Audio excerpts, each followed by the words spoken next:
All right, good morning, everybody. Welcome to the party. Today is Wednesday, November 12th, 2025. This is episode 1004 of your Simply Cyber Daily Cyber Threat Brief podcast. If you're looking to stay current on the top cyber threat news and information of the day, while also going beyond the headlines of what that story is and getting insights and value from my 20 plus years of experience sitting in the chair alongside all of these Simply Cyber community members with a collection of about 4,900 years of experience in the industry, then you're in the right place. Stay tuned. We got a great show for you. We're going to be going around the world in just a few minutes, but we are going to level you up, boss, starting today, every day, 8 a.m. Eastern time. Let's go. We're off and running.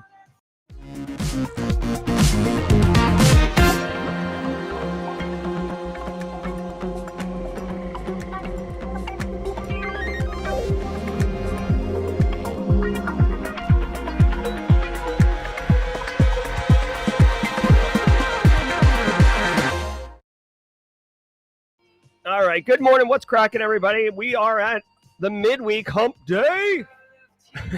Stones fan hump day. Rob Coomer in the house, guys.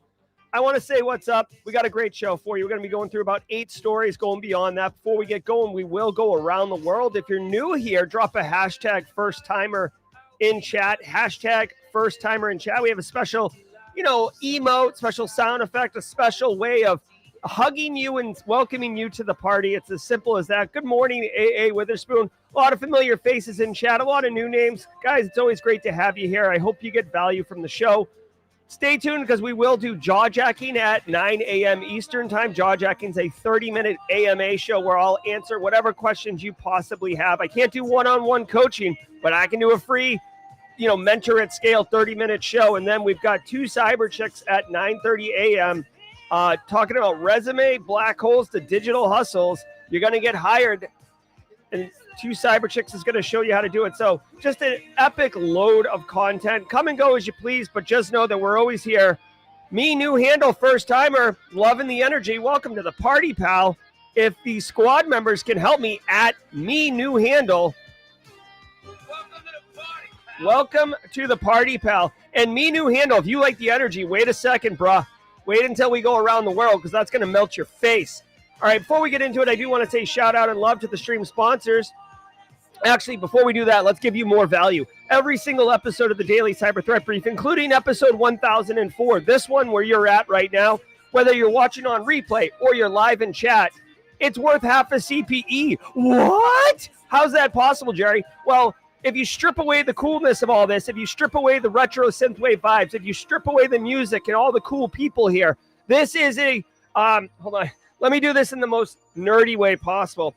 Actually, this is an instructor-led webinar, and it's worth half a CPE because it's 1 CPE per hour, and we futz around and have fun for half an hour, but we also do real work for 30 minutes at least. So it's CPEs, actually. But you know what? I discovered years ago that just because it's work does not mean it has to suck. Work and good times are not mutually exclusive. And that's what we're demonstrating here at Simply Cyber every single day. Get in here. Guys, we got a great one for you. So you got your CPEs. We got our first timers. We're going to go around the world. But first, let me tell you a little bit about what's cracking up in this piece. Guys, shout out to Anti-Siphon Training, who's hooking it up and allowing me to bring the show to you as a sponsor.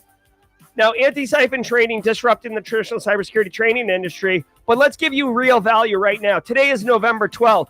It is 8 a.m. Eastern time. At noon Eastern time today, so 4 hours from now, you can watch a free session on PKI Foundations with Jake Hildreth. I'm going to drop a link in chat right now. Register. It costs nothing to register. Be proactive. Take initiative. And honestly, guys, I got to tell you, PKI is awesome. PKI is literally the way that we secure things. The problem is it's very difficult to manage. There's certificate authorities. There's registration authorities. There's public keys, private keys, cats and dogs living together. But if you don't know all these things, it can be very difficult for one to understand if the implementation that you're walking into at a job is even appropriate, or two, how do you roll one out? Well, guess what? Level up today with Jake Hildreth and learn those PKI foundations. I guarantee you, I talk about anti-cast shows all the time. This one is definitely worth your time and value. I'm not a big fan of cryptography or encryption, like learning it and exercising it, but I do know the fundamentals because I have to as a practitioner. You do too. Don't be shy. Lean into it. It's 1 hour. Get some. All right. I also want to say holla to Flare Academy. Dude, so much value going on here at Simply Cyber. If you go to simplycyber.io/flare, simplycyber.io/flare. Hold on. Jojo Rabbit saw the... So, hey, me, new handle, and everybody else who's here, if you're a first-timer, long-timer, you've been quietly hiding in the darkness. I'm old, okay? I'm old. And I grew up in the 80s, 90s, and then about 1998, I just froze as far as like learning any new pop culture. All right?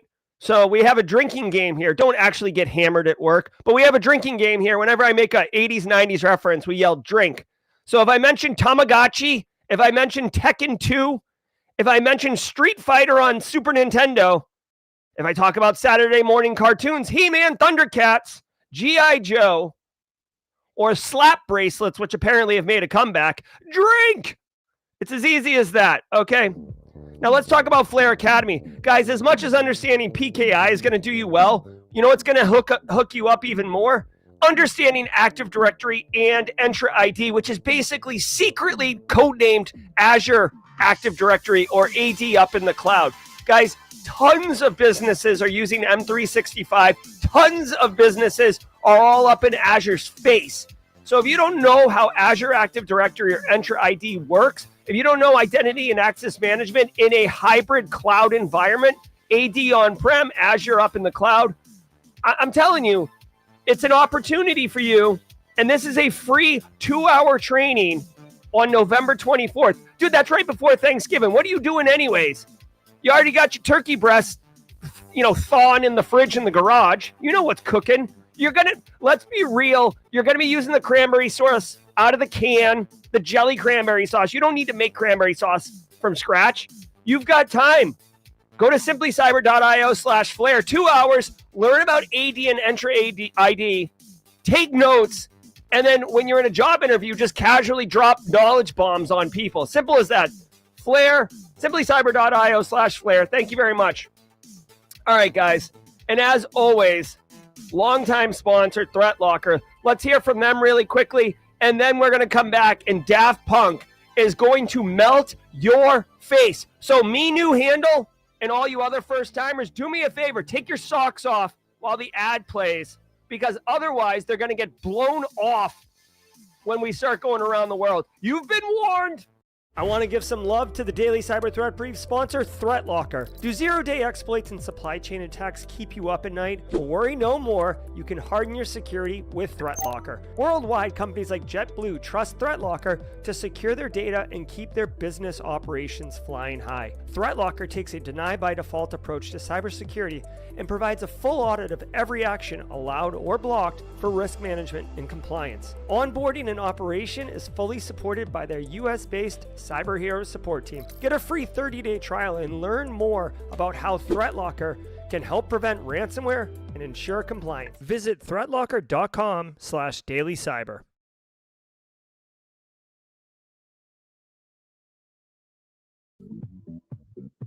All right, I know it's 8 a.m. I know if you're on the left coast, it's still dark out. I know if you're in Australia, it's still dark out. But guess what? We got to do this. It's work. And if you don't know what that is, that's Daft Punk.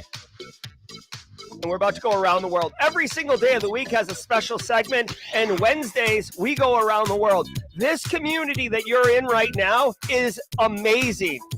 And it's not just a bunch of East Coast white males talking about, their echo chamber. We are diverse. We are international. We are in every time zone. We are straight crushing it like a bunch of friggin' bosses. And every Wednesday we demonstrate it, because it's one thing to say it, it's another to show it. So do me a favor. I'm going to set the timer to 2 minutes, 22 seconds. I'm going to ask you to spam chat with where you are, and I am going to flip out like a mother trucker getting this sorted out, and we're going to see if we can go around the world. Easy peasy, lemon squeezy. Let's cook. Where are we at? All right, Carrie's in Texas. Boom, baby. United States Online. Cyber Risk Witch in Richmond, Virginia. Stones fan coming in hot from Arizona. Sierra's in Cali. Gulf of America. All right, I see you in the Midlands. Hey, Phil Stafford, left coast. Love it. Columbia's up. We got the Midlands and upstate. Rich 464's got Canada. What's cracking, baby? People are loving the cranberry sauce argument. I love it. Space Taco's lurking in NYC. I love it. Big Apple, what's up? Greenville's in here. Michigan, my man. Minnesota's in the hizzy. North Alabama. Canada. We got North America on lock. Andrew Gartner, Australia. Thank you for staying up. I hope you sleep well and definitely appreciate that. What a community member. All right, I see Bogota, Colombia. Hello, South America. Good morning. Medine G bringing Africa online. Africa is online. Bangladesh, Asia. Now we're just flexing. Check this out. Where's Europe? Where's Romania? Where's Dragos? Where's Roswell, UK? Let's go. Where's our European people? Cyprus. I'm going to have to use the cheat codes here. Nice. We got the island. I don't know if that's considered Middle East or Europe. Florida. We got Florida. Michael Boland bringing the UK and Europe online. Can we get greedy and have mainland Europe online? Guys, we've already done it now. As I promised you, Louisville, Kentucky's in the house. As I promised you, we're going to have it. We got it. We got all of them. Ghana's in the house. Now it's becoming a flex. DC, my boy, Prairie Waltz is in the hizzy. I love it. Who's going to win it? Who's going to flex? North America and Africa are currently competing. There's a UK. I see it. Let's keep cooking. All right. We got Ethiopia. Tanzania here. There we go. It's quiet today. Norway. All right. Europe is getting a little frisky. I mean, Australia didn't have a chance because there's only one of them, right? All right. Here we go. I got to tell you guys, I don't know. Maybe it's the cold. It is cold AF here in the low country right now. Maybe you guys are a little quiet, but I will tell you, this is the quietest I've seen chat in a hot minute. But at the same time, we went around the world. So let's take a quick inventory. North America, South America, Africa, Europe, Asia. Thank you, Bangladesh, and Australia. Triple D for the Philippines. Where are we? Guys, we did it. This is what I'm talking about when I say this community friggin' rocks. You guys are amazing. Holla at you. All right, now do me a favor, guys. We got work to do. Wah, wah, wah. Do me a favor, sit back, relax, and let's get episode 1004. Get your CPEs here, and let's cook. I'll see you guys at the mid-roll. Let's let the cool sounds of the hot news wash over us all in an awesome wave. From the CISO series, it's cybersecurity headlines. These are the cybersecurity headlines for Wednesday, November 12th, 2025. I'm Sarah Lane. Google's Find Hub turns into remote white weapon. Researchers at South Korea's cybersecurity firm Janans say North Korean hacking group Connie used Google's Find My Device service to remotely wipe Android phones of South Korean targets, erasing evidence of their espionage. The attackers stole Google credentials through phishing, then triggered unauthorized factory resets using the cloud feature. Connie spread further infections via the Kakao Talk app and exploited GPS data to time attacks. The group, linked to Pyongyang's intelligence agency, has increasingly used cloud tools to conceal operations. All right. Qilin. All right. So, I mean, this is kind of a sand in my bathing shorts, right? You ever been to the beach and had sand in your shorts? It's undesirable, okay? Yeah, okay, so North Korea is wiping Android phones. Now, this may look like, like they're coming for you, hide your wife, hide your kids kind of situation. But let's unpack this thing first. It is targeted attack, so they're targeting certain South Koreans, and they're doing it in very timely ways, right? So based on GPS, so I suppose they're about to go into a meeting and they wipe their phone or whatever. Couple things here. Number one, Android devices. Yes, when they wipe the phone, your phone becomes unusable, right? It's basically it's not even unusable. They call it a wipe, but really it's just a factory reset. Now, technically, if you had really sensitive information that you hadn't backed up or whatever, you might be able to recover it, because a factory wipe just it probably doesn't overwrite memory, right? And I'm not going to get into operating systems and the way file systems work, but just know that when you delete files, right? There's a reason digital forensics people can carve out files and go find files if you think you deleted them, but you didn't do a oh God, what's it called? It's been a minute, but like where you basically zero out all the memory. Okay, so there's that. Second of all, they have to specifically target and spearfish and have a victim fall for it. And then they log in and use a feature that is legit, like a feature, not a bug, where if you lose your phone, you can remotely wipe it. Guys, I got to tell you, in 2025, this feature right here, this feature is baked in to every single mobile device management solution there is. Now, some of the more fancy pants ones, like Intune, will allow you to wipe just the kind of the compartment of company data, right? So this is like kind of a concession for having people bring their own devices to the workforce. That way, remotely you can administer it. Remotely you can ensure that it's got a pin lock on it. Remotely you can wipe data if individual loses it. So, this is not some type of like somebody called Netflix. We've got a new action movie plot lined up here. It's just they're basically using remote wipe from a mobile device management solution. You can do this with iPhones too, by the way. So like don't sleep on that. I think this is more irritating than anything else. But you know what? If it's working, it's working. For everybody here in Stones fan says degaussing. So degaussing is effective, but I don't think degaussing works on solid state drives, but degaussing is where you use a magnet to really jack up memory. But it's not that. It's called oh my God. Let me see the term. Wiping memory, zero out. There's a term for it. Come on, Gemini. Oh yeah. Yeah, data wiping, but it's they call it overwriting or passing. Like I think NIST said you have to do 7 passes. I've never understood that, frankly. Like 2 passes is, I mean, you're screwing the data up severely at that point. I will ask you really quickly in chat, or hey, so one of the things I like to do on this show is go beyond the headlines. I've worked in industry for, ever, a career. And I got to tell you, I've done a lot of auditing, okay? And one of the controls that I always have to audit is that you are securely deleting memory when you basically end of life cycle systems, right? So a laptop goes away, a server goes away, you're going to, replace it for life cycle. And you can't just throw the hard drive in the trash because technically someone could find it and pull the data off, right? So there's secure deletion. I think it's actually MP6. Wait a minute. Let's go. You guys know I haven't done this in a minute. NIST MP6. Let's go. Come on, baby. Media sanitization. Yes, sir. Dude, I love this. Hold on.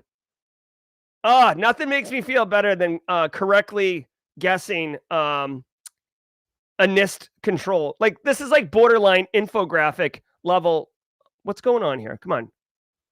Media sanitization. MP6. Get some. All right, so I've had to audit this a million times, okay? So let me just tell you really quickly. There is like a, best practice of doing it, but at the end of the day, as an auditor or as an information security manager, all I care is that the data is unrecoverable, right?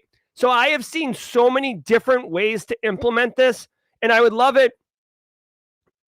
Okay, so Carrie's confirming that the factory overwrite a factory reset on an Android device does not overwrite the memory. So yeah, you can pull that memory back if you had sensitive information. Here's my question for chat. There are many ways to sanitize media, and I want to share a couple with you. Obviously, degaussing, right? You put it in this like magnetic chamber, you push a button, you hear it pop, It's very cool. It's expensive. Some more common ones, I've seen people take a drill and like a table drill and drill through the center of the hard drive. I've seen people smash with a sledgehammer. My absolute favorite bizarre one, I was auditing a warehouse in Punta Arenas, Chile. Okay, way down when I was going to Antarctica, I had to audit this warehouse. And what they did was they have forklifts and stuff. And what they did was once a month, they would take all the old hard drives and they'd line them up in a line. And then some lucky person who worked at the factory would get to drive the forklift over all of them, like do, do, do, do, do, do, do. And they demonstrated it for me. They waited until I got there. And then they demonstrated their media sanitization process. And I loved it. Absolutely unrecoverable. All right. Ransomware activity surges. Cybersecurity firm SRM reported a surge in ransomware attacks linked to the long-running Qilin group, which mainly targets small and mid-sized businesses in construction, healthcare, and finance. Qilin affiliates, including members of scattered. No, you can wipe it digitally for sure, Amish brain. There's definitely apps you can run that'll zero out and wipe it, but that's not as fun as driving over it like a steamroller. Spider exploit unpatched VPNs, weak authentication, and exposed interfaces to steal data and encrypt systems. SRM says 88% of cases this year involved both data theft and encryption, with stolen data leaked on dark websites. The firm now warns that Qilin uses Telegram and WikiLeaks V2 for extortion. Yeah, okay. So the Qilin ransomware group, whatever, they're attacking small businesses. Here's the deal. It says small businesses, but that's because small businesses don't have typically information security staff on staff to be like, hey, patch your crap. Hey, turn on multi-factor authentication. Hey, don't click on that. Okay. Small businesses are, running lean typically and just trying to get work done. Think of like a landscape architect firm, right? They got 8 people working there. 2 of them are business people. 6 of them are landscape architects, like going to your house or going to the golf course and telling you where to put plants and which plants to use.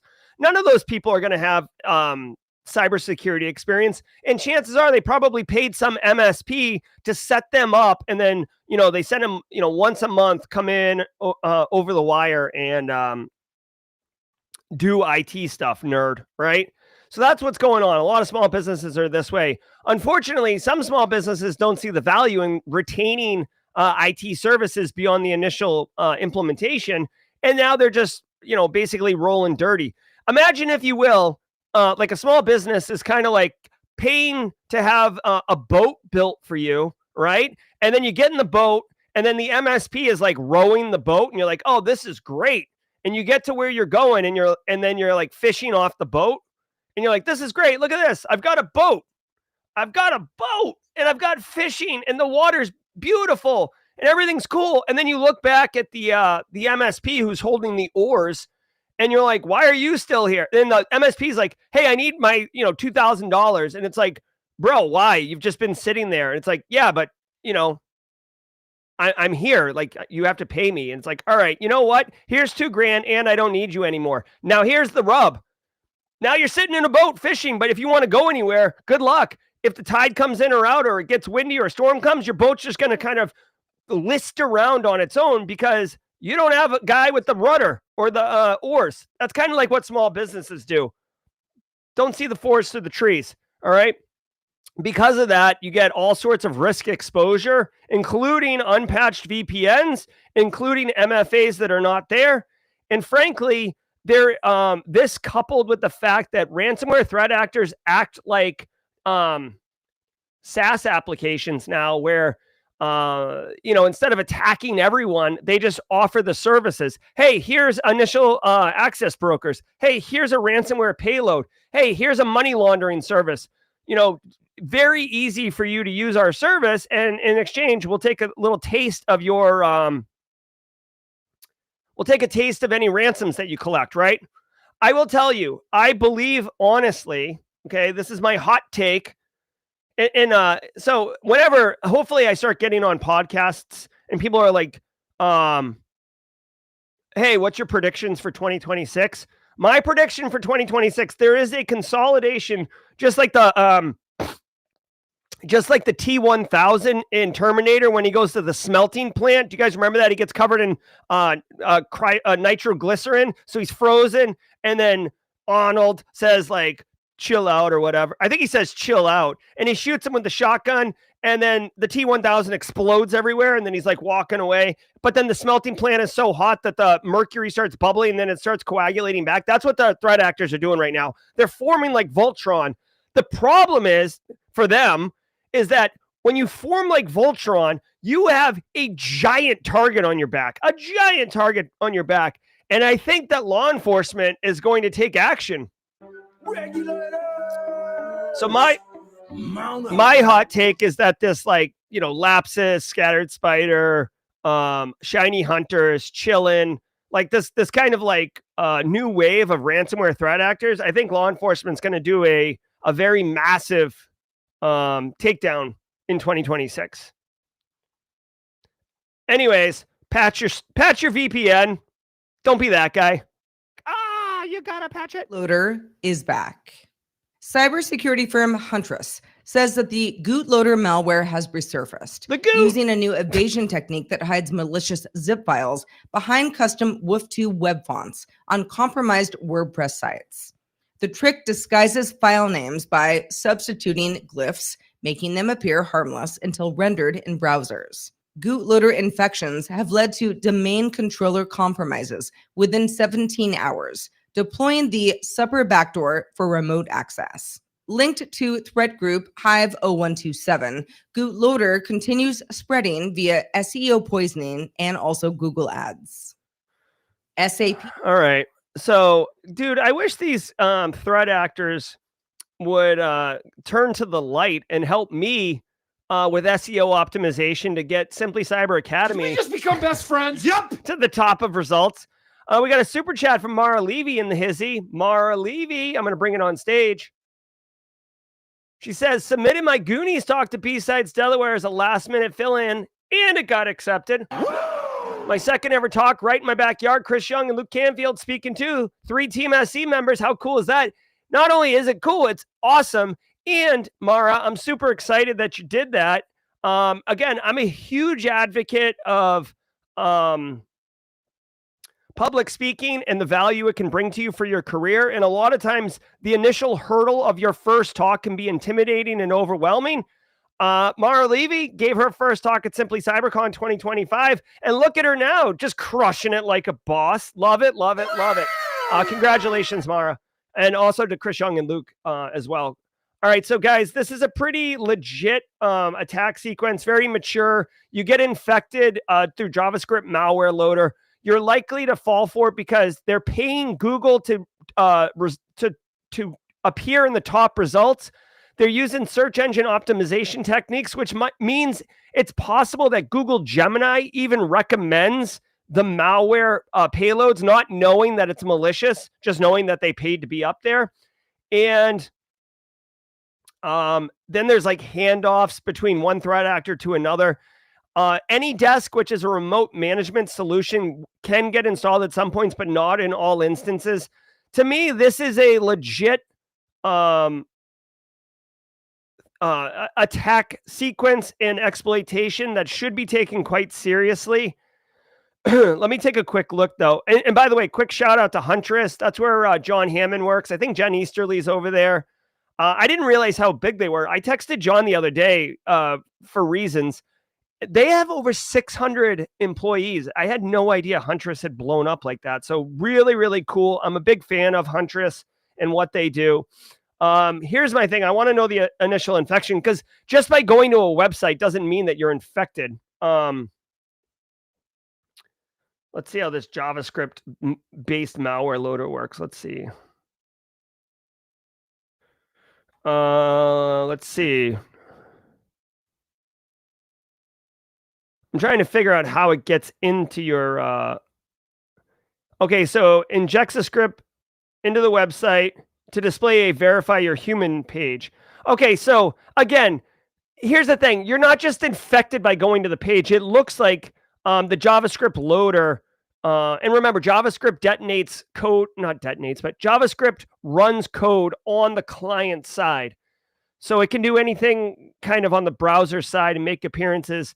Typically what we're seeing is this is the click fix where you get the pop-up that says, "Are you human?" And it has you run PowerShell or a payload in the Windows Start Run command. So drive-by downloads are real for sure, Justin Gold.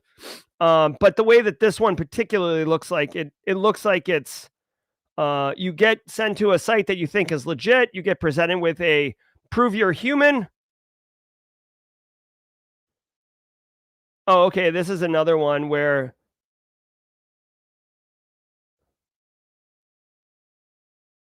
if you search for Missouri Cover Utility Easement Roadway on Bing, you're sent a zip archive.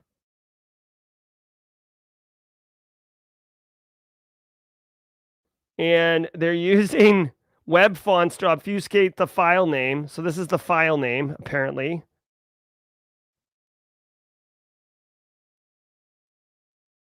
This is wild. So this is less, I don't see how the JavaScript's involved here, but basically they're making it look like if you download this file to get whatever you want. Hey, Fleetus posting the third with gifted subs. Thanks, Fleetus. Did we just become best friends? Yep. I have actually seen this in practice. Okay, so I know it seems really wild that someone would spend the time and energy to like poison Missouri, easement application or whatever, but it happens. I saw a sales guy one time like try to find like ITAR regulations or it was something specific. And he got sent to a page. Now, granted, the page looked ridiculous. I can't believe he fell for it, frankly. But the page had one file to download. He downloaded it, and it was a malware payload. And fortunately, EDR caught it, which is how I got notified and how I, had some opportunity to educate him on what to do. But yeah, this is what threat actors are doing. So all I can say is I could see an end user falling for this quite easily. Defense in depth, guys. Educate your end users. Be mindful. EDRs tuned. Look for, C2 network traffic, beaconing, you have to do all the things because an end user could easily fall for this. I would look for additional indicators of compromise. All right, so the website doesn't have IOCs. Let me see if I can say GootLoader indicators of compromise. Okay, here we go. Red Canary's got something here. You can see here, Red Canary's doing a nice job. 8%, it's the number 8 overall ranking as far as like malware right now, I think, or threats. 2.4% of customers. Get out of here. I don't want your AI bot talking to me right now. All right. Okay, so you can see here they actually provide some insights on what the execution chain looks like. You could actually do detection engineering with that. And look for these. Well, Microsoft Phone. Whew. Dude, I watched a YouTube video last night about Microsoft's debacle, like lost like $1.8 billion when they tried to compete with like Android and Apple by buying Nokia and making the Windows Phone a thing. Anyways, this is an opportunity, guys. Whenever you see something like this GootLoader, malware, and things like this, I would recommend you look for indicators of compromise, go threat hunting in your environment, etc. He fixes hard-coded credentials flaw. SAP's November patch cycle fixed 2 critical flaws, including a hard-coded credentials bug in the SQL Anywhere monitor rated 10.0 severity, which could let attackers execute arbitrary code. Another critical issue in SAP Solution Manager let authenticated users inject malicious code and take full system control. SAP also patched 1 high and 14 medium severity bugs, plus reissued a NetWeaver fix from October. No active exploitation has been observed. All right, SAP enterprise grade. In the 80s, SAP was a solid investment. Guys, the 80s was a wild time, right? Reaganomics, people were making money all over the place. Watch American Psycho. It's kind of on brand. Which, by the way, I would argue is a dark comedy. Even though it's a little scary. But anyways, SAP choosing to hard code creds in their SQL Anywhere monitor. I don't know if I like something that's called Anywhere and also having hard-coded creds. Remember, hard-coded creds is something that you can Google.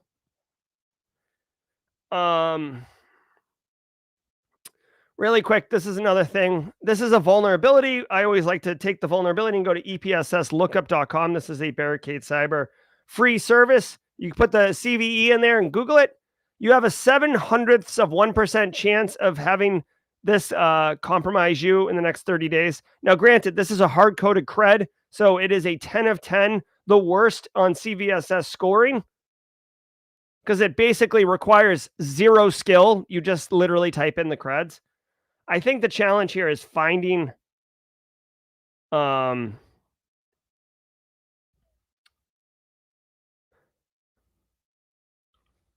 curious, like, what's the architecture of this thing, though? Like, you know what I mean? Like, is this a SQL Anywhere monitor? Is a database monitoring an alert part of SQL Anywhere suite?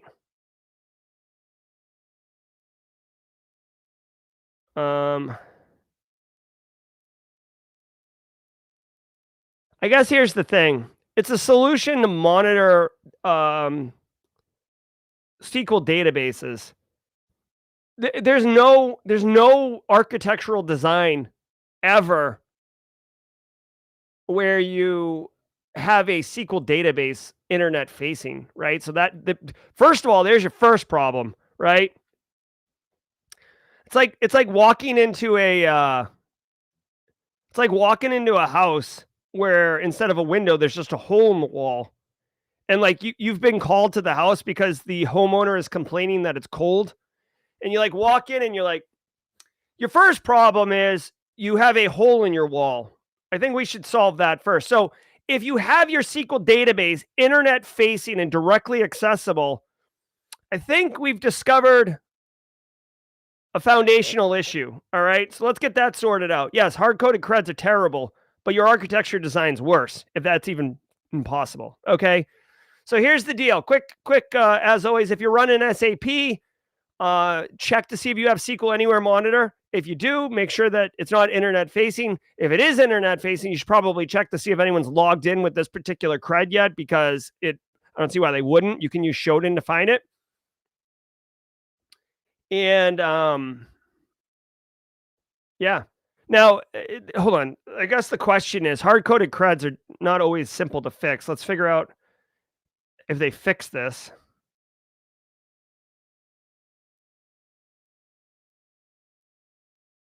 All right, so it looks like they released a November 2025 patch. Pour a little out for all the vulnerability managers in the chat who have become apathetic. But yeah, there's a patch. There's a patch for it. You got to patch it. Simple. You got to patch it. And guys, by the way, you're not going to notice any performance improvements. It's just patch it, get sorted, move on. Huge thanks to our sponsor, Vanta. What is your 2 a.m. security worry? Is it, do I have the right controls in place? Or are my vendors secure? Or the really scary one, how do I get out from under these old tools and manual processes? Enter Vanta. Vanta automates manual work so you can stop sweating over spreadsheets, chasing audit evidence, and filling out endless questionnaires. Vanta's Trust Platform continuously monitors your systems, centralizes your data, and simplifies your security at scale. Vanta also fits right into your workflow, using AI to streamline evidence collection, flag risks, and keep your program audit ready all the time. With Vanta, you get everything you need to move faster, scale confidently, and get back to sleep. Get started at vanta.com/headlines. All right, let's do this. Yay. I feel like we already blew out the copyright, so let's.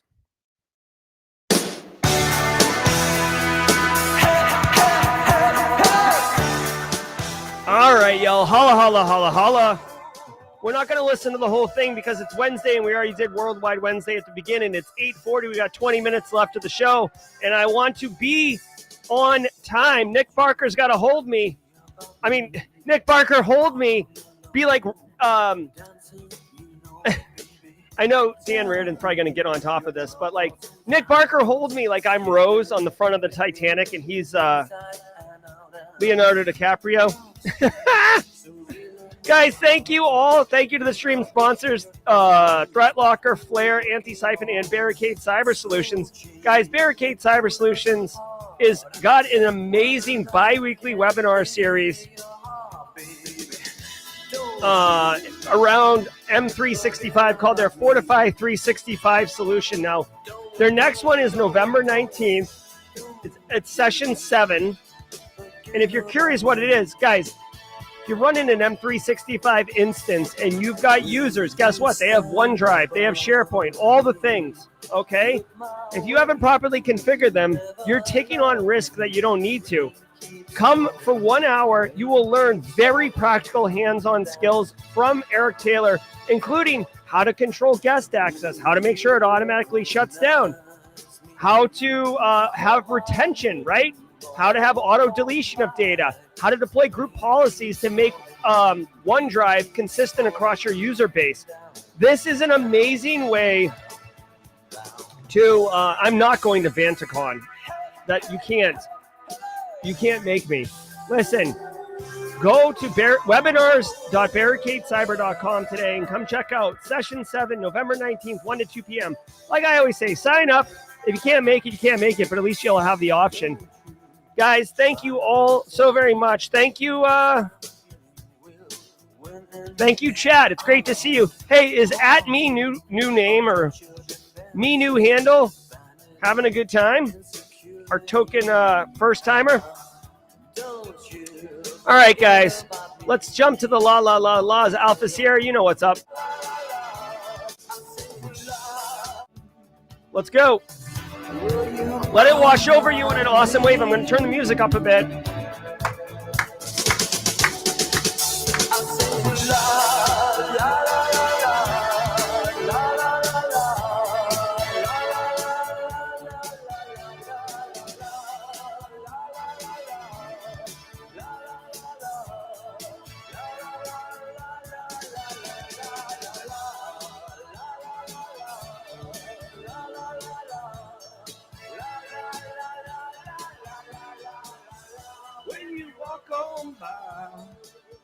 Oh my God, such a banger. All right, let's finish strong, y'all. Android Rat boasts full device espionage. Researchers at Zimperium uncovered Fantasy Hub, a Russian-sold Android remote access Trojan, or RAT, offered as malware as a service, enabling full device surveillance and control through Telegram. The spyware steals data, intercepts messages, accesses cameras and microphones via WebRTC, and uses fake Google Play pages to spread. Attackers also deploy counterfeit banking apps for Alpha, PSB, T-Bank, and Saber to steal credentials. Zimperium says Fantasy Hub's MAS model, social engineering, and SMS handler abuse make it especially dangerous for BYOD and consumer devices. This is pretty good. So this is this is crazy. First of all, right, so I run a business now, right? Okay, so you can have the best product in the world, but if you don't do marketing, no one knows about it. It's taken me a while to figure this out. The fact that this guy starts off his sales page by identifying a pain point of customers, tired of the fact that Mammoth doesn't give you access to special features, tired of Google Play and complex permissions, our solution works on that, solving this problem. It's not just a rat, it's a hone tool. Like, this is like marketing copy, right? So they're not just doing it. This is like a full-fledged business. Malware as a service, Android remote access tool, spy, steal, exfil data, control devices, whatever you want. The world's your oyster. Come on down. Crazy Bill's Malware Emporium. Or Crazy Ivan's Malware Emporium. It is a Russian-based Android thing. So, these type of dark web underground marketplaces and malware as a service solutions are not new. I'm telling you guys, basically the between vibe coding and the cloud, SaaS applications are all over the place. And you got to remember, malware is just software. Okay, it just has malicious intent. It's still just software. So it shouldn't come as a surprise that these threat actors are taking advantage of this capability and setting up businesses. They're using, their customers are cyber criminals, and they're giving them infrastructure and capability. You can see here, the authors advertise the capabilities and link to a bot that manages the paid subscriptions and provides step-by-step guides with tutorial videos to help you create the fake Google Play pages and avoid detection. Like, this is a full service business. And then threat actors can steal, banking credentials, get around 2FA, all those things. Obviously, this is really bad, and it would require law enforcement to take it down, right? The FTC, the SEC, they're not going to get involved with this, right? This is I don't even know where this is. If it's hosted on the dark web, no. It's probably on the dark web. It doesn't say it in the story, but yeah, they use Telegram to communicate. This is bad, but honestly, guys, this is where we're at, okay? So all we can do is protect our end users, protect Carl. It's targeting Android, right? So let people know, hey, be careful where you install things from an Android. It is a fake Google Play Store. Educate your end users. Like, do you want to install this application? Maybe this is not a good idea, right? Use screenshots if you can. I'm not suggesting you do this, but another effective way is to actually infect a device that you can control to show the impact. Sometimes people don't believe you or they don't understand, but then if you show them that I'm able to look at your pictures, read your text messages, see all your personal things, right? That's usually effective. Now, for the most part, this guy's trying to help people steal creds and steal data and banking apps. But, if you're using your phone to take pictures of naughty things, or you're, doing salacious messaging with someone, that might be something you don't want out, which can be used to extort you. So be careful. Educate your end users. GRC Mafia. Critical Triofox vulnerability exploited. A critical Triofox vulnerability was exploited in the wild by threat actor UNC 6485, allowing creation of a new admin account and execution of remote access tools. The flaw stems from improper access control on initial setup pages. Attackers abuse the built-in antivirus feature to run malicious scripts, including a Zoho UEMS installer, enabling Zoho Assistant and AnyDesk access, lateral movement, and password changes. Organizations are advised to update Triofox, audit admin accounts, and restrict antivirus execution paths. Okay. Okay, so a couple things here. Number one, this is why you stay current on the industry, by the way, okay? So if you're like, I always hear people tell me I have to stay current on the industry, but I don't see why. I don't get it. I stayed current and then I got the job. I'm good, right? No. Dude, if you're running Triofox, which I've never heard of until this story, but it's like a remote management, centralized IT thing to help with remote workforces. If you're running it, surprise, you got to patch it. You got to patch it. Basically, threat actors are weaponizing it. And this is one of those ones where this is designed to allow you to access all the assets in your environment and remotely access them and install and software and inventory what apps are on there and stuff like that. So like this is a very powerful tool that IT has at their disposal to do their job, frankly, that is very, very powerful for threat actors.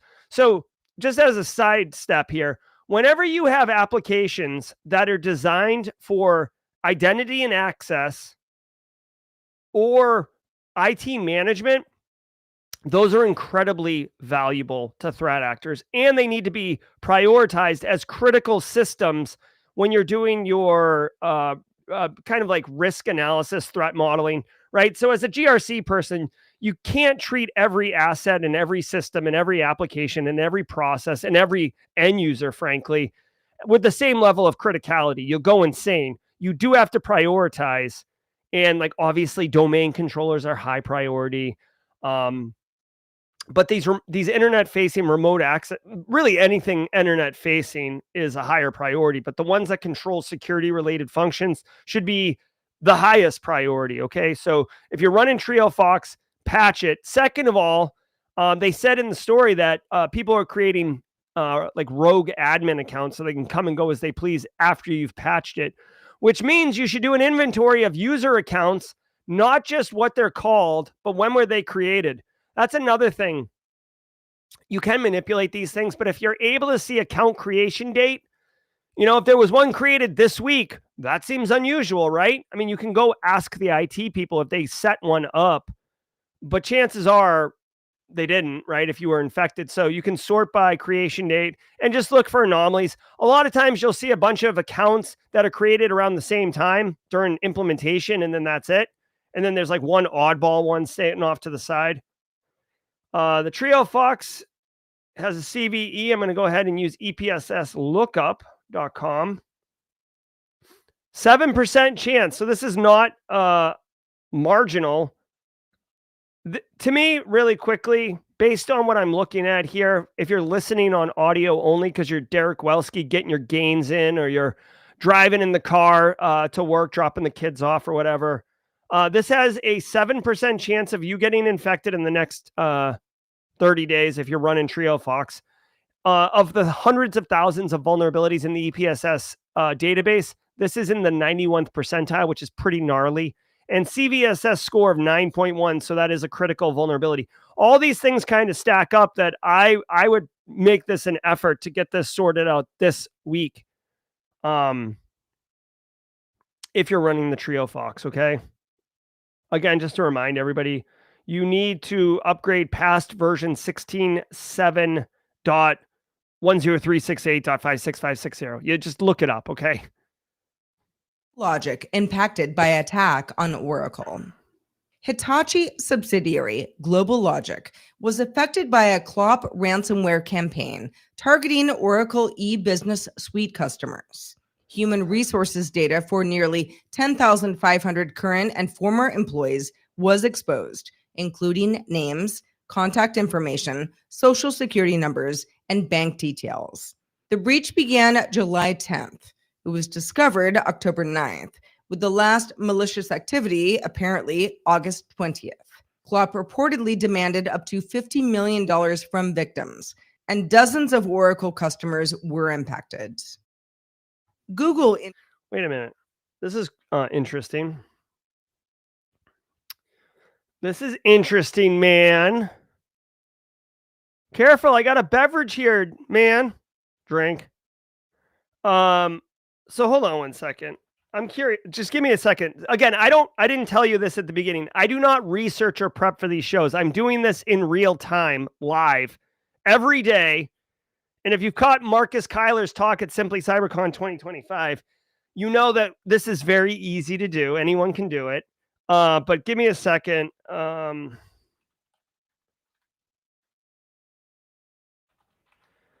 This Oracle e-business suite has been a thing for a minute. And basically the major vulnerability is the CVE 2025-61882. Now, what I'm curious about is I need a date on this thing. Computer, give me a date.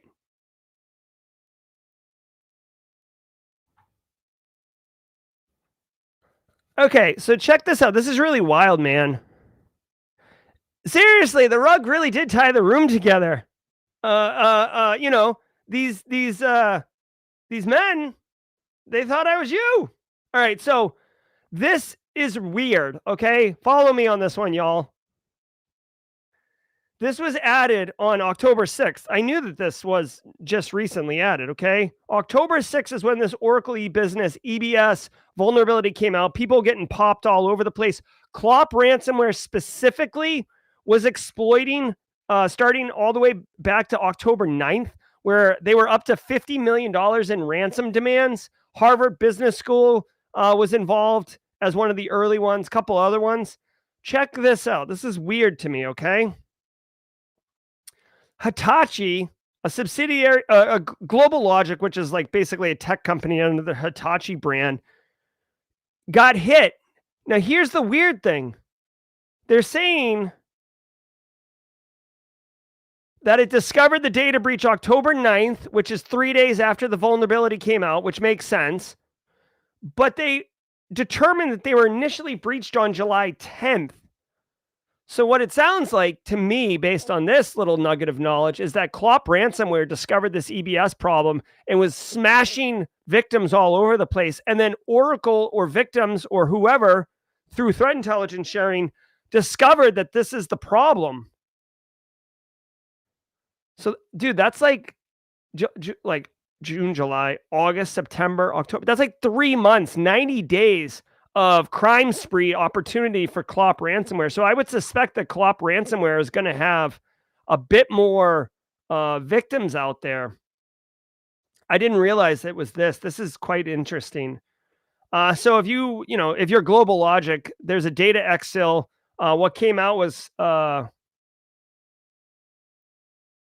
think this is employee information. So if you're an employee of GlobalLogic, names, ads, phone number, email, date of birth, passport information, tax ID, social numbers, salary info, bank account details, routing numbers.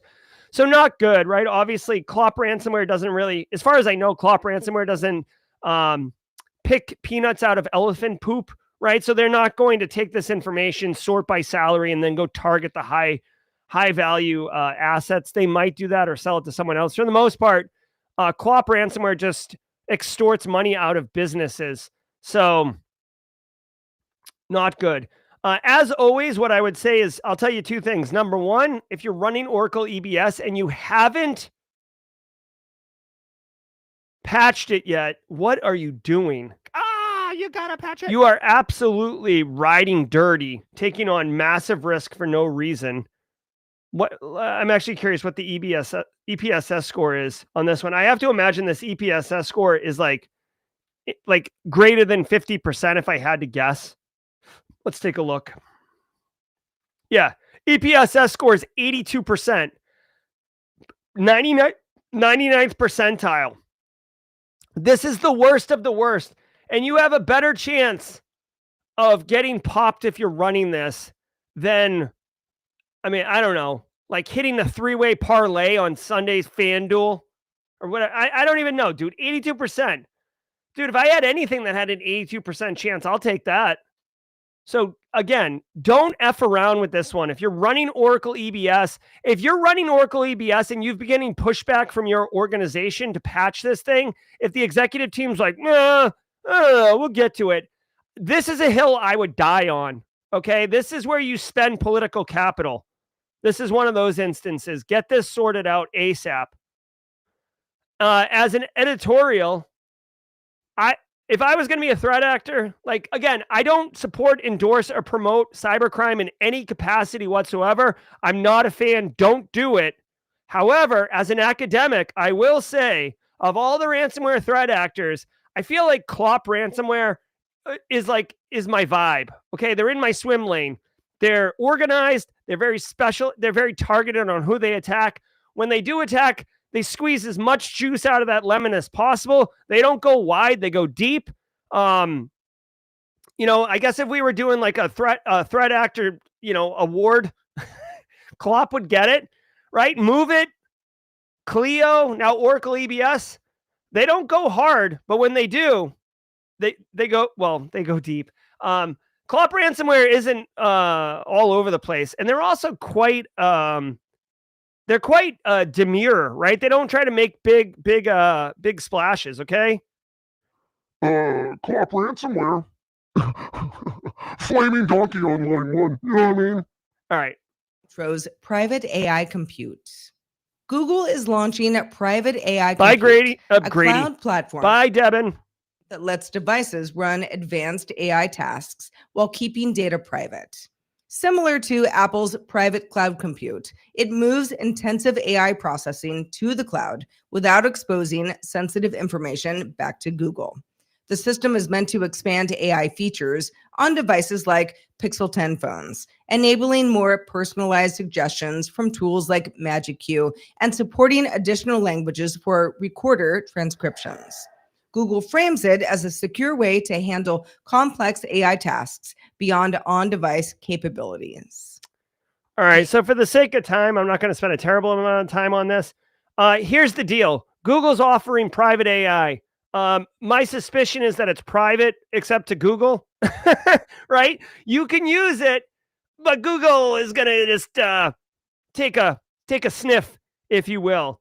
I didn't realize Apple's had a private AI cloud they were doing something with. Dude, AI's all over the place. Whatever. Google's a Fortune 1 company. They make their money, or Fortune 5 for sure. They make their money selling and collecting data. You think that they're going to have a private AI cloud instance that's private from everyone, including them? Yeah, I don't think so. That's the cynical me and you. Cynical me. So that's a tinfoil hat. I don't know. I didn't research or prep for this show. Maybe it is a completely secure private solution, but based on everything I've seen Google do ever, I would assume not until proven different. All right, let's go.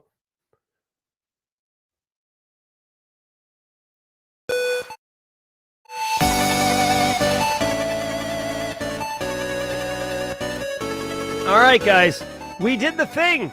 Episode 1004, fastest hour in cybersecurity. Often imitated, never replicated. I'm seeing a lot of things. Well, I'll talk about it at Jawjacking. Guys, we're going to go and do Jawjacking right now. Don't go anywhere. I will handle the transition. I will answer all your questions. I will share any information I can with you. We got Simply CyberCon 2026. We've got an interesting observation I made yesterday about people imitating Simply Cyber. And at 9:30 a.m. Eastern Time, Erica McDuffie, Jack Scott, two Cyber Chicks, a Simply Cyber Media Group affiliated podcast is going to help you with your resume, black hole, the digital hustle, basically helping you get a job. Who doesn't want that, especially if you're looking?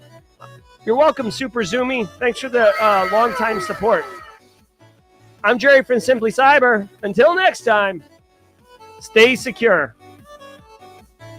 Ever wonder what it takes to break into cybersecurity? Join us every weekday for Jawjacking, where industry experts answer your burning questions about the cybersecurity field. Live, unfiltered, and totally free. Let's level up together. It's time for some Jawjacking.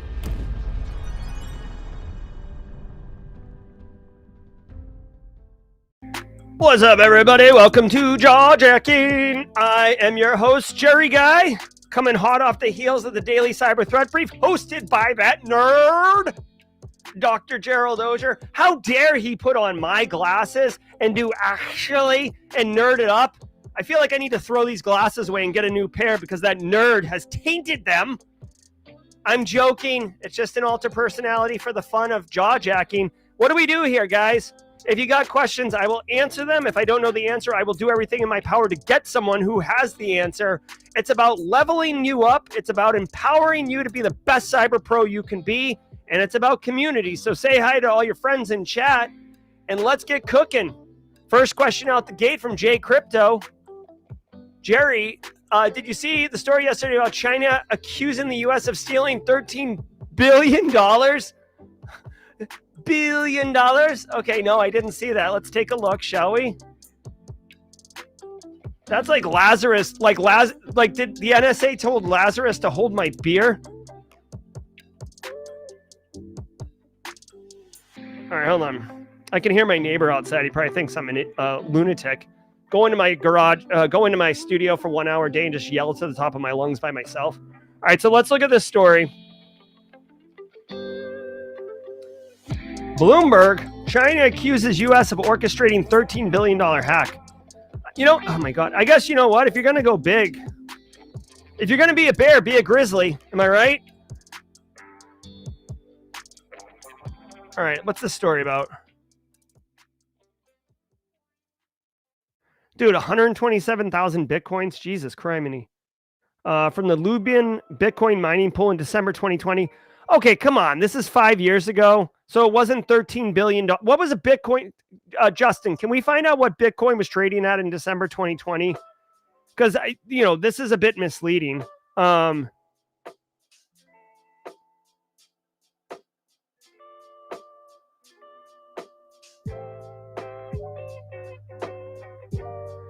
right, what's the deal here?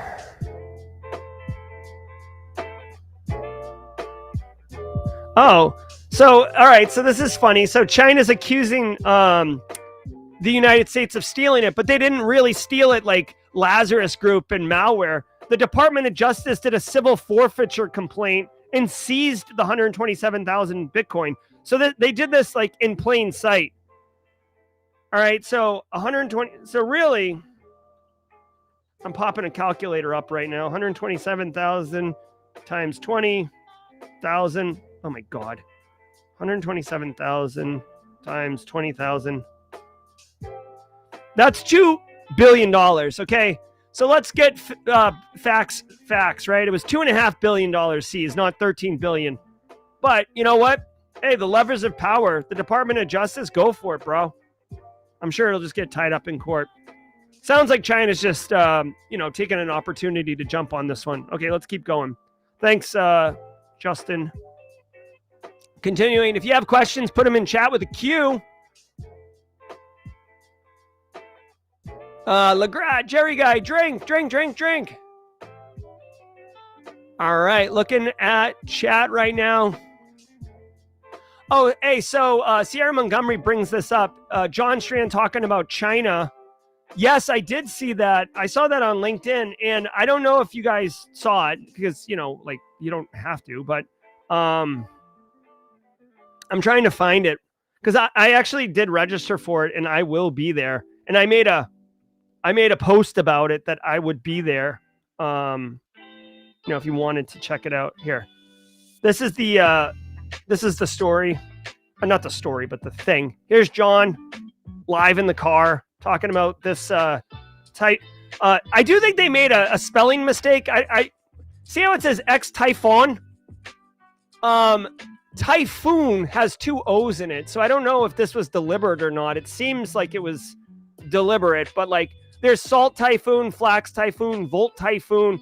Again, I'm an academic, and it really pissed me off that this was spelt incorrectly, and they've done it throughout the whole thing. You can see the title here. They say it in all of the copy. So I'm going to drop a link to this right now.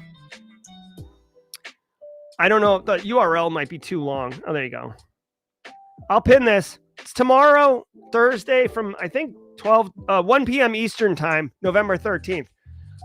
Listen, John Strand is a great practitioner. John Strand is a really cool dude. This is 1 hour, and he's talking about the tradecraft of China and how it's evolved. I think it's important. That's why I'm going. You guys choose your own adventure. Sarah, how to vet an app for a business environment for beginners. Good question, Sarah. There's a bunch of, it depends, right? So are you talking about like an app like SAP, like a massive, large scale, touches every part of the business, or are you talking about like a mobile app, right? So it does depend. Personally, when I've, evaluate an app, I look at the credibility of the business behind it. I look at their, how is identity and access handled? How is the data handled? What kind of network connections do they need? Has the company had data breaches in the past? I try to talk to their IT. I try to talk to someone that isn't their sales guy. Okay, here's a fact. And this is no shade to salespeople, but in my experience, oh my God, that's awesome. In my experience, Salespeople will tell you whatever it is you want to hear in order to get the sale, right? And remember, they're incentivized from a commission base to make sales. If you ask about a feature they don't have, they'll say it's on the roadmap. It's coming. Typically, they'll say it's coming next quarter. If you say, oh, do you have MFA? Yep. You know what I mean? So I will tell you, just as a personal story, one of the most cringe moments of my career. I was in a meeting. I was basically like director of GRC, and I was in a meeting with the CISO, and a company was doing a sales session, right? So they're trying to sell us an identity and access management solution. You guys are not going to believe me when I tell you this, okay? This is like when someone says, "What's the most cringe thing?" This is it, okay? It's like a 1-hour sales webinar. Basically, they're going through and telling us they got our requirements in advance. They're making a pitch. This is like a multi-million-dollar deal. And, the sales team, the engineers, they're about 20 minutes into the talk, okay? Very, very professional meeting. The CISO leans back and says, I'm going to have to stop you right there. Okay, what's up? This is unbelievable. Okay, are you guys? You know how like locks are used in PowerPoint to kind of represent security, like a lock and a key graphic, like a generic lock and key graphic. It is littered throughout cybersecurity presentations. I'm sure if you've ever done a presentation, you've put one in there. I'm sure you've seen it. Like, I'm wearing a friggin' Cairo Sec shirt right now that has a lock with a keyhole in it. It's a standard icon of our industry. Okay, jump back into this meeting. I'm going to have to stop you right there. Okay, what's going on? This is literally what he said. I don't want to ever see a PowerPoint presentation from you again that has a lock and key in it. I don't want that graphic in any of your presentations. And the sales, like, they were like, first they thought he was joking. They're like, and he's like, and they're like, okay, we can do that. It's like, dude, what, like, why are you why are you power flexing on them? Who gives a damn about the stupid graphic? It has nothing to do with the product. It has nothing to do with their ability to deliver. It has nothing to do with our information security program. It is a throwaway aspect of this presentation, and you're gonna interrupt to make that declaration. And of course, because it's the CISO and they're trying to make a multi-million-dollar deal, they have to bend the knee for that one. It was unbelievable. All right. Continuing to look at chat. Who's imitating Simply Cyber? Are you sure they're imitating? I mean, what would Jerry say is not that hard? Marcus Kyler. So I don't want to name names, but I'll just say, I've seen some things, you know what I mean? Like our newsletter, right? There's some new newsletters floating around the industry that seem very, I don't know. It seems like someone took our newsletter and put it through AI and asked it to like develop a newsletter like it. I don't know. I always sign off by saying stay secure. I've said it for years. Until next time, stay secure. I don't know anyone else that says that, yet now I'm starting to see it. Maybe, I don't know. I don't have any hard evidence. It just feels that way. Soulshine, can you tell us about your audit life in Alaska? Sure. So for those who don't know, I worked with the National Science Foundation Arctic and Antarctic program for a number of years, and which allowed me to travel to amazing places like the South Pole, McMurdo Station, Palmer Station. I audited research vessels. I got to go up to Alaska in the Arctic Circle. I got to go to Toolik Field. Here, let me share this with you. So these are my pictures from that Alaska trip, okay? This is the, you know that Ice Road Truckers TV show? This is that road. Had some hardcore bikers in there. Just flat nothingness up there. I got to go to Tulik Field Station. I would Google it. There's the Alaskan pipeline. I got to go to Tulik Field Station. There I am.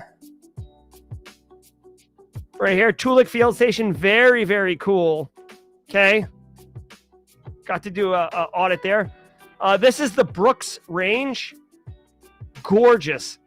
Gorgeous. This is Taiga, which is also a Magic the Gathering dual land, but legit. It was gorgeous. Helicopters flying around. I didn't get to fly in a helicopter. They didn't have plumbing at Tulik Field Station, so you had to use outhouses, which was kind of uncool. Trying to see if I can... I did get to go up to Barrow, Alaska, which is the most northern point. This is the Brooks Range right there. Let's see if I have my Barrow, Alaska.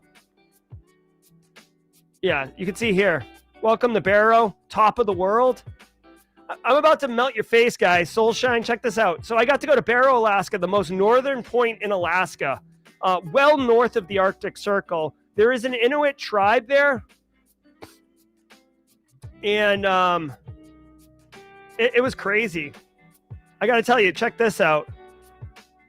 I went to a museum there. They have this tribe, they hunt whales, and the whole tribe will catch a whale, and then they'll bring it home and they'll slaughter it for food for their entire community.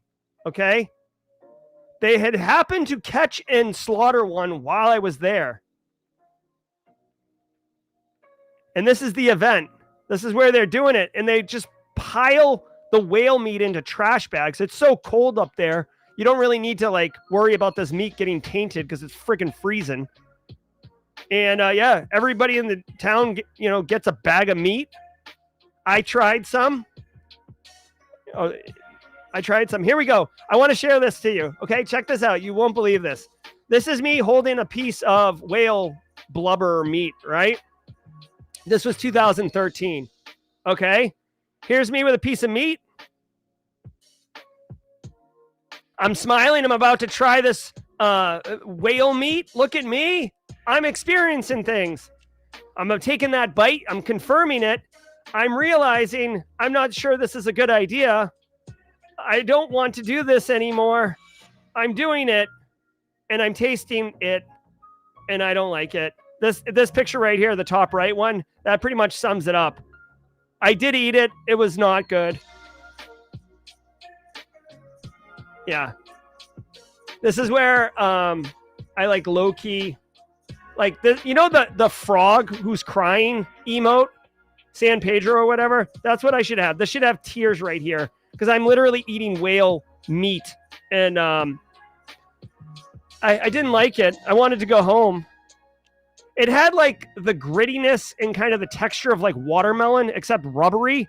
And basically every time you bit into it, it would just secrete like buttery oil. Oh, yeah, there was no seasoning on it either. It was just raw. It was raw. I was eating raw meat. It was cool, though. I did go to Fairbanks a bit.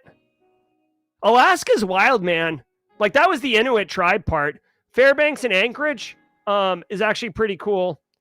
You can see here, like, people just, like, they're in the rivers. People, like, take planes all over the place. That's, like, how you get around is your plane. I got to check out this cool sled dog farm. Okay. Who doesn't like puppies? Yeah. There's caribou just walking around doing their thing. Yeah, it was cool. If you get a chance, go to Alaska. It's wild, man. It's like a different country. Very, very rural. All right. Well, thanks for letting me share that with you guys. Hopefully you don't mind me going a little long on it.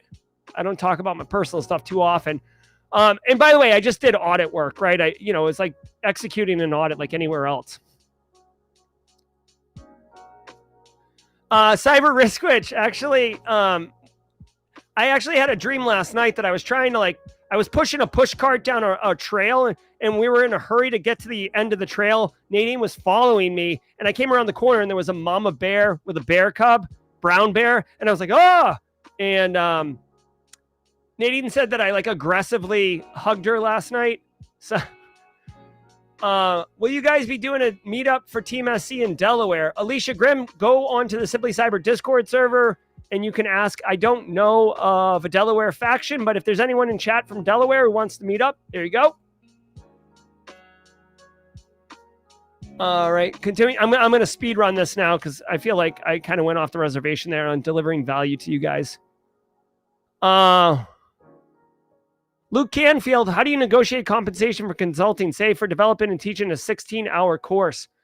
Well, I mean, it is really difficult to price this. I guess I would say, Luke, are you doing it like a live course, or you're making a course that they're going to use on replay?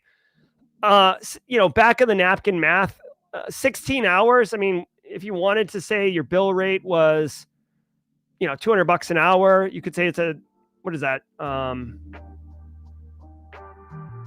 That's $3,200. I think $3,200 is too cheap for teaching a 16-hour course, especially if you develop all the curriculum. I don't know. I'd say if you want, your question is, how do you negotiate the compensation? What I would say is, listen, this is a turnkey solution. I'm assuming that you're going to sell registration to it. If it were me, I wouldn't even try to do a flat rate, Luke. I would do a percentage, right? I would say, give me 50% of all registration. I'm doing all the work, right? 50%. That's what we do at Simply Cyber Academy. We're actually doing a, Kathy and I are working on it right now. We're going to be doing workshops and seminars all throughout 2026, 2 a month. One free, one paid. The free one is obviously going to be free. The paid one's going to be a much longer, much deeper dive, and we'll be doing those 2 a month. And that's what the arrangement I have. 50% goes to the instructor, the trainer. Same for Simply Cyber Academy. I think that's fair. How can SC help me as a MSSP salesperson? I guess as an MSSP salesperson, Daily Cyber Threat Brief keeps you informed on the current threats. You can use that information. I don't like using FUD to sell, but I mean, if you're up to date on what the current risks are, I mean, here, pay YouTube. Check this out. Here's a perfect example. Qilin ransomware surges as attack targets small businesses. Hey, we offer managed cybersecurity at a fraction of the cost to do it in-house. Small businesses have an increased target on their back. Let me help you. Sells itself. Can we get Restream bot shortcut to the SC mixtape? I see people asking about it here. Yeah, I mean, we can do that. I think simplycyber.io/mixtape will take you there. Let's check it out.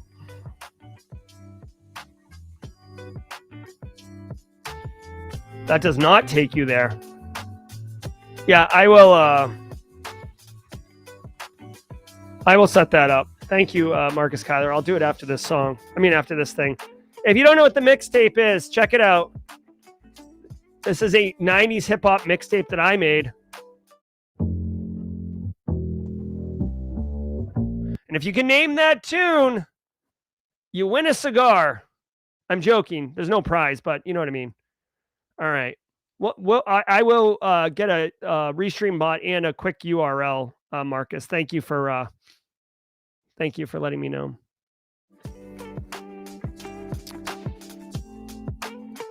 All right. How are we doing on time? Perfect. Without doxing yourself, are you close enough to the beta? Oh, okay. Continuing to look at chat.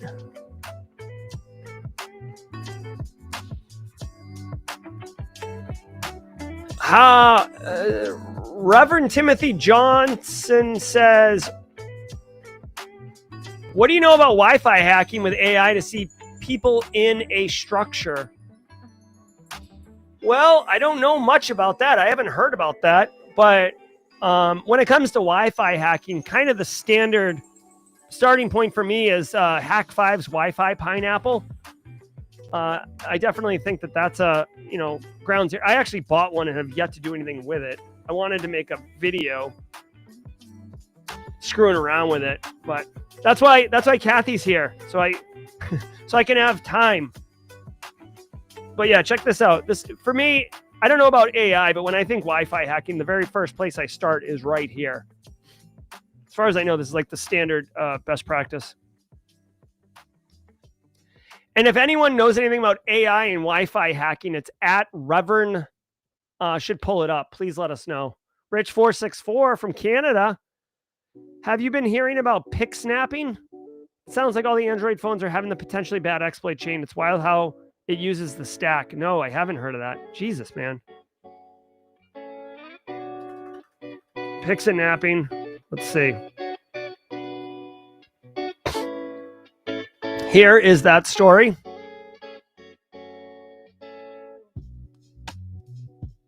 There's a demo video here. I'll add it to my reading list. Thank you very much, Rich464. So for everybody in there, 5 minutes, educate yourself. Maybe share a LinkedIn post.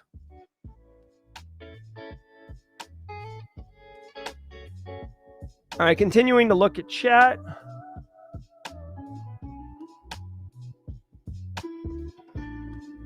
I don't know what you mean by that, Phil Steff. Are you talking about my shirt? I don't know. I am director of strategy. I am director of strategy at Cairo Sec. So I do have a. It's one of the businesses I'm involved with. Is there a recording to watch Jason Blanchard's workshop Job Hunt Like a Hacker? I don't think so, Logan. He does have versions of it on YouTube, but I think yesterday's you had to have attended. Why are you the way you are? I guess the combination of my life experiences and people that I've interfaced with have developed me the way I am.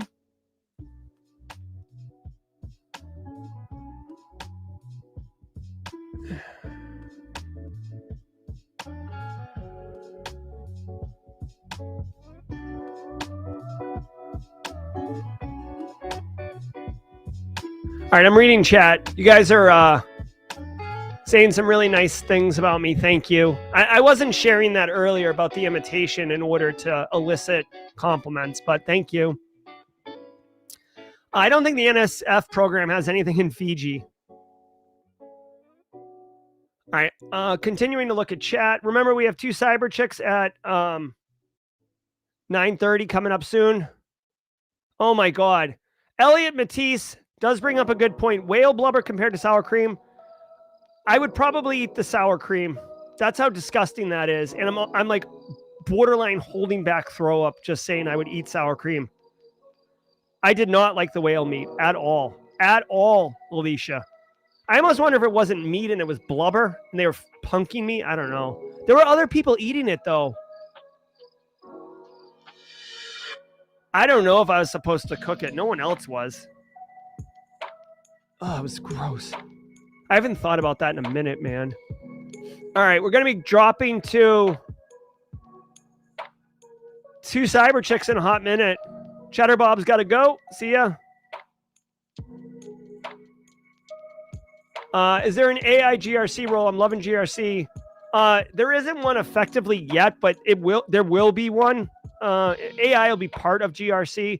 I would argue that you should start kind of positioning yourself as an AI GRC person. AI is not going anywhere. It's only getting bigger.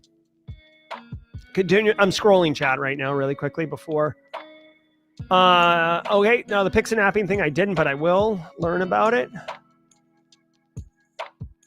Amish Brain says, did you hire Kathy Chambers? Yes, I did. So Kathy Chambers runs a business. Congratulations, Kathy. Called Kathy Chambers Media. It's her own business, but I have employed her services, and she'll be working with Simply Cyber for, I think we secured a 3-month deal with kind of the idea that it would go beyond that. I'm excited. Kathy's amazing. She's already delivering exceptional value. Oh yeah, here you go. See, Kathy is saying she knows what's up. Yeah. I'm lucky. I'm lucky because I got in on the ground floor with Kathy Chambers. Space Taco says, how many courses do you have in your education realm? I don't know what that means, Space Tacos. At Simply Cyber Academy, there's maybe like 10 courses, 10, 12 courses. But I'm not exactly sure what you mean. Oh, it looks like it's time to go. We've got 2 cyber checks coming up, guys.